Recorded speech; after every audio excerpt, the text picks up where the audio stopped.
Figure it out. Hello, this is Adam Koralik from Figured Out Productions. The following video is a video of some kind, and I hope you enjoy it. Hey guys, it's Adam here, and welcome to a new episode of Keep Dreaming. Today what we're going to be doing is talking about a brand new game called Tapeworm Disco Puzzle for the Sega Dreamcast. For those who don't know, yes, the Sega Dreamcast, my favorite game console of all time. It does still get new games every once in a while. However, these new games are not by Sega or other big companies. They're done by independent developers and publishers. I've been doing videos on them for years. I'm sure you've heard this routine 1,000 times, but for those who've never been here before, welcome. But if you are brand new to the channel, please subscribe. I would appreciate that. Like, comment, all that sort of stuff, and that goes for you too. If you are subscribed, please just like it. Please. Thank you. Okay. There's also social media stuff in the description: Twitter, Instagram, Facebook, Discord, Patreon, etc. All there, as well as the new channel, which I have, which is about flying, eating, adventuring. Maybe you guys would enjoy that. Now, moving on. Yes, we're going to be talking about a brand new game called Tapeworm Disco Puzzle. This comes from a guy named Alistair. He actually did a previous game called Flea, which I've already done a video on. This was the secondary release of that game. I talked about it before, but very cool. He made this game, which was a nice pressed edition that also included a bonus music CD. But he told me with this one, it's cool because the game itself actually has the music CD on it, so you can, in some CD players, it should be able to actually work correctly, although since the game is still sealed, I have not tested that personally, but I thought that was just an interesting thing to note.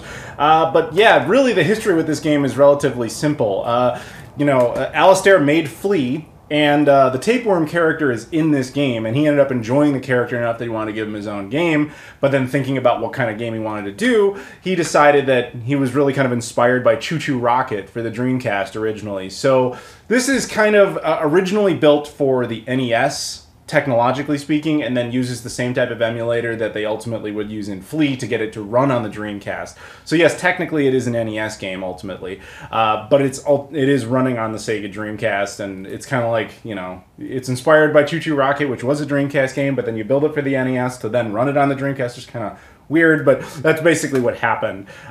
So let's go ahead and open it up, and we'll take a look at it here. To his credit, I've talked about this before with Flea. Originally, Alistair was just doing like CDR releases, even though he was like printing his own covers and everything, which was nice. It just, it wasn't, I'm just going to say it wasn't exactly professional because it wasn't on a pressed disc. But I didn't expect him to change his mind on this, but eventually he did. He teamed up with Wave and ultimately, I think he is Lowtek Games, or at least maybe that's their new publisher. In the case of Flea, Wave was the publisher. They're not mentioned on this. But in this case, even though they had nothing to do with it, boom, pressed disc.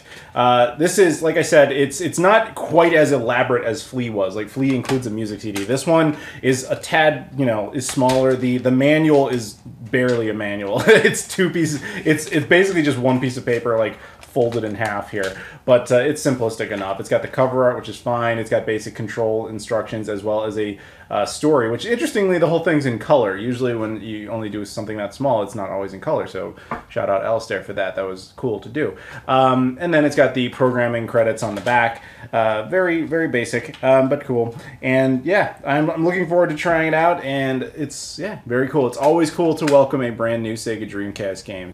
Alright, we're rolling here. You can see the Lowtek Games logo. One point of correction earlier, because I wasn't sure about this.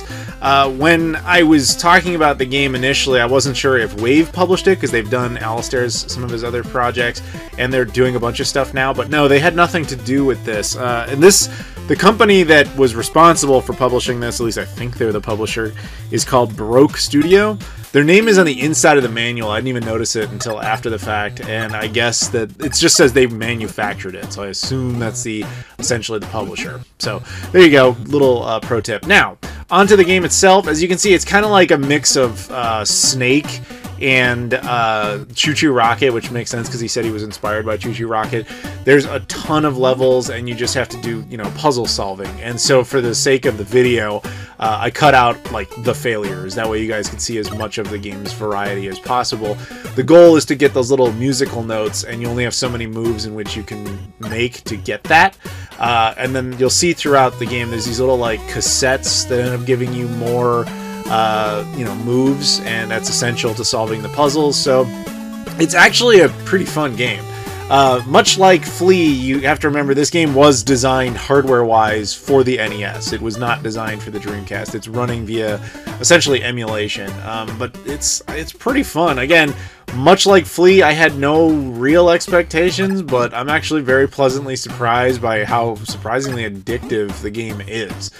So I really enjoyed it. Like all indie Dreamcast games, it runs via VGA, so it can look as sharp as possible, and it's region free, so it'll run on any version of the Dreamcast, whether it's the North American model, the Japanese model, the European model, etc. So yeah, that's always nice. Again, the only version where it can't is the last version of the Revision 2 Dreamcast. The Revision 2 Dreamcast came out at the very end of the Dreamcast life cycle, and even the majority of those can read what are known as mil-CD discs, which is what this is. But the very last batch cannot, so technically it doesn't run on those, but those are very, very, very, very, very uncommon. I like this little, what looks like Ninja Turtles type of reference. Yeah, it's like a quasi-sequel to Flea. Kind of interesting. I mentioned in the video about the music CD aspect of this game, because Alistair had told me that it did function as such. His exact wording was that it worked on some music devices. Maybe that's just his way of saying, to cover himself a little bit, because it seemed to run on everything I threw it at. But interestingly, I went to put it in a computer and just kind of see how it worked on a technical level. There are 9 files, or what it thinks of as audio files, but only 6 of them are actually music. The first one is just like 6 seconds of nothing. Then it's like 6 songs in a row. And then the last 2 are just like data files that it doesn't know what to do with. So those are probably the game files anyway. But yeah, technically he's right. It's just that if you put it into a music CD player, it basically will have, the first song will be nothing, and then you'll have 6 songs of music, and then depending on your CD player, you might end up with a bunch of garbled nothing towards the end, so you might want to stop listening at that point. But if you want to digitize the songs or whatever, there are in fact 6.